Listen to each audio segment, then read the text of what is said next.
সদৌ অসম চৰকাৰী NPS কৰ্মচাৰী সন্থাৰ আহ্বানক্ৰমে অসমৰ প্ৰতিটো সংস্থা সংঘ আৰু পৰিয়ালে আজি কৰ্মবিৰতি কাৰ্যসূচী ৰূপায়ণ কৰিছে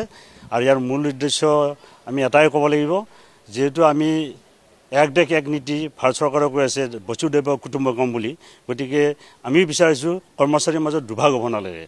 কিছুমান কৰ্মচাৰী OPS কিছুমান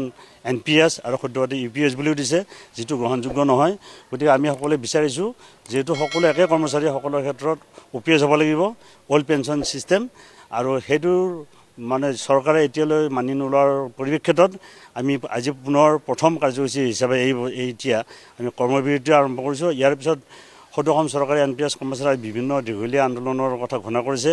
অসম কলেজ শিক্ষক সন্থাও সাপোৰ্ট দিছে তেখেতসকলেও এই NPS আৰু UPS বাতিল কৰি OPS দিয়াৰ ক্ষেত্ৰত সহমত প্ৰকাশ কৰি আজি এই যেটো কৰ্মবিৰতি তাৰ আমাক সকলো আহ্বান জনোৱাৰ কাৰণে আমি গোটেই সমবেত হৈছোঁ আৰু অকল আমাৰ কলেজ শিক্ষকে নহয় আমলা সন্থাৰ পৰা বিষয় সন্থাৰ পৰা সমগ্ৰ অসমৰ স্কুল কলেজ আৰু বিভিন্ন অনুষ্ঠান প্ৰতিষ্ঠানৰ কৰ্মচাৰী সকলে আজি একগোট হৈ নিজা নিজা অনুষ্ঠানত শিক্ষানুষ্ঠানত কৰ্মবিৰতি পালন কৰিছে অকল আমি পৰীক্ষাৰ ক্ষেত্ৰত আমি ৰায় দিয়া হৈছে আমি আজি এই কৰ্মবিৰতিৰ দ্বাৰা চৰকাৰৰ আহ্বান জনাইছোঁ যাতে তেখেতসকলে আমাৰ কৰ্মচাৰী যেটো সোশিয়াল সিকিউৰিটি সামাজিক নিৰাপত্তা বা আৰ্থিক নিৰাপত্তা ৰিটায়াৰমেণ্টৰ পিছত প্ৰয়োজন হেতু ক্ষেত্ৰত চৰকাৰে গুৰুত্ব দিয়ক চৰকাৰে বিভিন্ন ধৰণৰ কল্যাণমুখী আঁচনি লৈছে আমি স্বাগতম জনাইছোঁ আৰু এই কল্যাণমুখী আঁচনিবিলাক সফল ৰূপায়ণ কৰিছে আমাৰ শিক্ষক কৰ্মচাৰী লগ লাগি কিন্তু এতিয়া আমি যিবিলাকে এইবিলাক সফল ৰূপায়ণ কৰিছোঁ সেই মানুহখিনিৰে আজি নিৰাপত্তা নোহোৱা হৈছে গতিকে চৰকাৰক আমি আজি এই কৰ্মবিৰতিৰ দ্বাৰা জনাব বিচাৰিছোঁ আমাৰ যাতে অৱসৰকালীন যেটো সামাজিক নিৰাপত্তা সেই নিৰাপত্তা দিয়াৰ ক্ষেত্ৰত চৰকাৰে গুৰুত্ব সহকাৰে লৈ সকলোৰে ক্ষেত্ৰত এক দেশ এক নীতি আমাক লাগে পুৰণা পেঞ্চন এই যেটো আমাৰ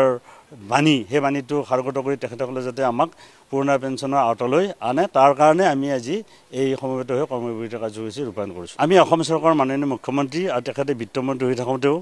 আৰু বৰ্তমান বিত্তমন্ত্ৰী বা অসম চৰকাৰৰ ফাইনেন্স ডিপাৰ্টমেণ্টৰ পৰা আদি কৰি বহুতৰ লগত আমি আলোচনা হৈছোঁ তেখেতে মুখ্যমন্ত্ৰী আমাক মুখ্যমন্ত্ৰী মহোদয়ে দুবাৰ আমাক নিমন্ত্ৰণ জনাইছিল আমি সেইমতে আমি তেখেতৰ লগত আলোচনা কৰিছোঁ আৰু আমাৰ NPSৰ যেটো ভয়াৱহতা সেইটো আমি বিস্তৃতভাৱে লিখিতভাৱে জনাইছোঁ তেখেতে এইটো কেন্দ্ৰীয় চৰকাৰৰ অধীনৰ বুলি কৈ আমাক এইটোৰ ক্ষেত্ৰত কিছু অসুবিধা থকা বুলি কৈছে কিন্তু আমি কেন্দ্ৰীয় চৰকাৰকো বিভিন্ন ভাৰত চৰকাৰৰ বিভিন্ন সংগঠনে আপত্তি জনাইছে UPS প্ৰৱৰ্তন কৰাৰ পিছতো ভাৰত চৰকাৰৰ আপুনি হাঁহি মৰিব এতিয়া আজি প্ৰায় 10,000 শিক্ষক কৰ্মচাৰী গোটেই ভাৰতৰ ভিতৰত তাৰ ভিতৰত মাত্ৰ 2,000 নে 2,500 অকল UPS মানে অপচন দিছে গতিকে আল্টিমেটলি গম পালে UPSও যে NPSৰ এটা নতুন বটলত পুৰণা মূৰ্তি ধৰণৰ পৰিৱেশ বেলেগ একো নাই অকল নতুনটো দিছে কিন্তু তাৰ যেটো ভিতৰৰ যেটো বিষয়বস্তু তাৰ যেটো বেনিফিট তাৰ NPSৰ লগত বেছি একো নাই গতিকে সেইকাৰণে আমি UPSটো গ্ৰহণ কৰিব বিচৰা নাই আৰু অসম চৰকাৰক আমি দুবাৰ তিনিবাৰ আলোচনা কৰাৰ পিছত তেখেতসকলে আমাৰ সমস্যাখিনিত গুৰুত্ব দিছিলে কিন্তু দিছে যদিও কাৰ্যকৰী নকৰাৰ ফলত আমি যেহেতু এতিয়া আমাৰ প্ৰায় 10,000 কৰ্মচাৰী ৰিটায়াৰ হৈ গ'ল মাত্ৰ 1,200-1,500 টকা দৰমহা পাইছে কলেজ প্ৰিন্সিপাল পৰ্যন্ত যিবিলাক প্ৰভিন্সিয়েলাইজ কলেজ লেটলি প্ৰভিন্সিয়েলাইজ হৈছে কাৰণ তেওঁলোকৰ 20-25 বছৰ কাম কৰাৰ পিছত প্ৰভিন্সিয়েলাইজ হ'ল আৰু তেওঁলোকে যদিও দৰমহা পাইছিলে ভাল দৰমহা প্ৰিন্সিপাল স্কেলৰ কিন্তু ৰিটায়াৰমেণ্ট সময়ত পেঞ্চন পাইছে মাত্ৰ 6,000-7,000 টকা কৰ্মচাৰীবিলাকে 800 পৰা 1,200 টকা পেঞ্চন পাইছে গতিকে হেতুৰ দ্বাৰা এটা পৰিয়াল চলিব নোৱাৰে যেটো চৰকাৰৰ যিবিলাক আঁচনি তাতে 1,500-2,500 টকা দিছে নিযুত মইনাৰ পৰা আদি কৰি বিভিন্ন ছাত্ৰ ছাত্ৰীকো দিছে আৰু আমাৰ অৰুণোদয়ৰ পৰা আদি কৰি বিভিন্ন কাৰ্যসূচীত বৃদ্ধ পেঞ্চন সব দিছে কিন্তু ইয়াত সুদীৰ্ঘ 25-30 বছৰ 35 বছৰ চাকৰি কৰাৰ পিছত যদি 800 বা 900 টকা মাত্ৰ পেঞ্চন পায় সেই পেঞ্চনৰ ক্ষেত্ৰত আমাৰ সামাজিক বা আৰ্থিক নিৰাপত্তা কেনেকৈ পাম যাৰ কাৰণে তেওঁ মিনিমাম মেডিচিনখিনি কিনাৰ কাৰণে সমৰ্থন নহয় সেইকাৰণে নিশ্চয় 5খন ষ্টেটতো অলৰেডি OPS ইন্ট্ৰডিউচ কৰিলে গতিকে আমি হেতু কথাও চৰকাৰক জনাইছোঁ বোলে 5খন ষ্টেট যদি দিব পাৰে এইটো ষ্টেটৰ সীমাবদ্ধৰ ভিতৰত আছে পেঞ্চনটো ষ্টেটে প্ৰভাইড কৰে যেটা আমি ষ্টেট গভৰ্ণমেণ্ট এমপ্লয়ি গতিকে আমাক ষ্টেট গভৰ্ণমেণ্টে ইচ্ছা কৰিলে দিব পাৰে বুলি আমি জনাইছোঁ তেখেতসকলে সেইটো বিষয়ে গুৰুত্ব সহকাৰে ল'ম বুলি কৈছে কিন্তু এতিয়ালৈ কোৱা নাই কাৰণ আমি জানো আগৰ যিমানবিলাক আমাৰ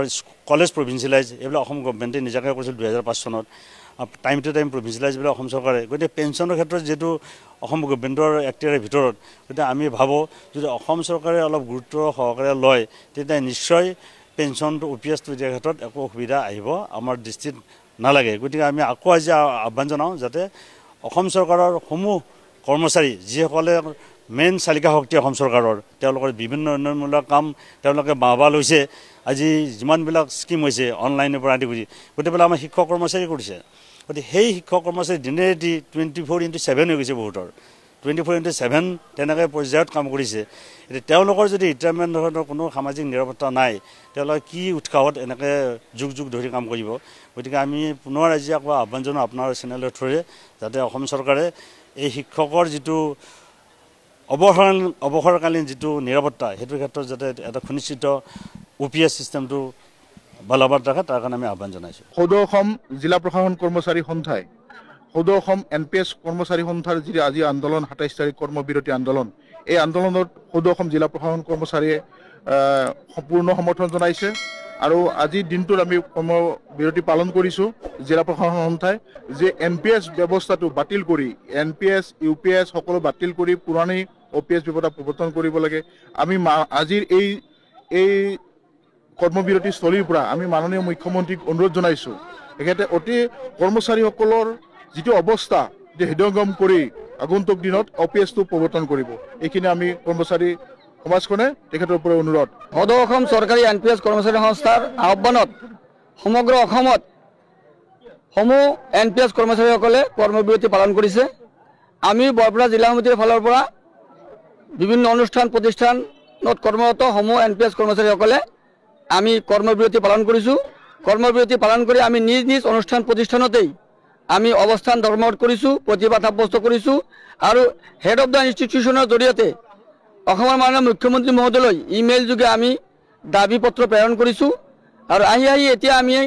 বৰপেটা জিলাৰ জিলা উপায়ুক্তৰ কাৰ্যালয়ত উপস্থিত হৈছোঁ। ইয়াত জিলা উপায়ুক্তৰ কাৰ্যালয়ৰ NPS কৰ্মচাৰী লগতে জিলাৰ আন কিছু কৰ্মচাৰী উপস্থিত হৈছে। আমি জিলা উপায়ুক্ত মহোদয়ৰ জৰিয়তে অসমৰ মাননীয় মুখ্যমন্ত্ৰী মহোদয়লৈ OPS প্ৰাপ্তিৰ দাবীত আমি স্মাৰকপত্ৰ প্ৰেৰণ কৰিম। হয় ছাৰ বাইদেউসকল, বৰ্তমান সময়ত অসমৰ লগতে সমগ্ৰ ভাৰতৰ চৰকাৰী কৰ্মচাৰীসকলৰ মুখ্য দাবী হৈছে OPS অৰ্থাৎ পুৰণি পেঞ্চন পুনঃ প্ৰৱৰ্তন।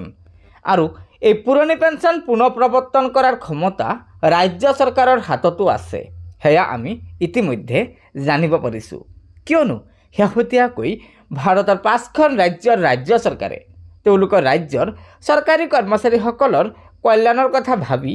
OPS অৰ্থাৎ পুৰণি পেঞ্চন পুনঃ প্ৰৱৰ্তন কৰিছে। সেয়েহে অসমৰ সদৌ অসম চৰকাৰী NPS কৰ্মচাৰী সন্থায়ো অসম চৰকাৰক আহ্বান জনাইছে যে অসমত অতি শীঘ্ৰে OPS পুনঃ প্ৰৱৰ্তন কৰিব লাগে। আৰু আশা কৰা হৈছে যে যিহেতু বৰ্তমান অসমৰ মুখ্যমন্ত্ৰী ডক্টৰ হিমন্ত বিশ্ব শৰ্মা ডাঙৰীয়া এজন দক্ষ আৰু কৰ্মচাৰীৰ কল্যাণকামী মুখ্যমন্ত্ৰী, সেয়েহে আশা কৰিছোঁ মুখ্যমন্ত্ৰী ডাঙৰীয়াই ৰাজ্যৰ চৰকাৰী কৰ্মচাৰীসকলৰ ভৱিষ্যতৰ নিৰাপত্তাৰ কথা চিন্তা কৰি অসমত OPSৰ ব্যৱস্থা কৰিব, অৰ্থাৎ NPSৰ বিকল্প হিচাপে এটা ভাল পেঞ্চন ব্যৱস্থা অসমত প্ৰৱৰ্তন কৰিব। গতিকে ছাৰ বাইদেউসকল, লগৰ বন্ধুবৰ্গক এই ভিডিঅ'টো শ্বেয়াৰ কৰি আজিৰ এই গুৰুত্বপূৰ্ণ খবৰটো জনাই দিব আৰু নতুনকৈ অহা ছাৰ বাইদেউসকলে অনুগ্ৰহ কৰি আমাৰ এই চেনেলটো ছাবস্ক্ৰাইব কৰি ল'ব। ধন্যবাদ। জয় আই অসম।